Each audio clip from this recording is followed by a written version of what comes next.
अरे सपोर्टर के सपोर्टर हई रहे निशा हमनी के सीना तान के हमरा सूरज प्रेमी भाई के गाना के सपोर्ट करके देखा दे लगी। हम मान जाएम असली जात होला बिनवान के अटान निषाद के जाति के गूंजता नमा चारों ओर गली गली हमनी से बड़ना के बाटे सुनो ये जाने बाहुबली सुनो तो जानी गोनी हम तो है मानी गोनी हम बाबू देख लेनी तोहर पहचान के भाई हमार सपोर्ट देखाई तनी के खाड़ रहिए लगी। गाना छूटल बा बिन जाति के चैनल के लिंक डिस्क्रिप्शन में दियाई कमेंट करके बतावा लगी गाना छूटता हर जाति के।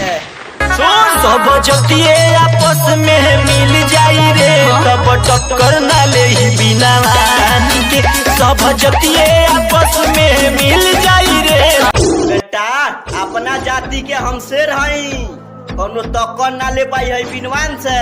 बेटा गोली मारे आसमान में तोर लाश भटकी शमशान में बुझाई। अरे बिनवान से जवाना ना तारी बतियाई तो दीने में धास के मुंह दी।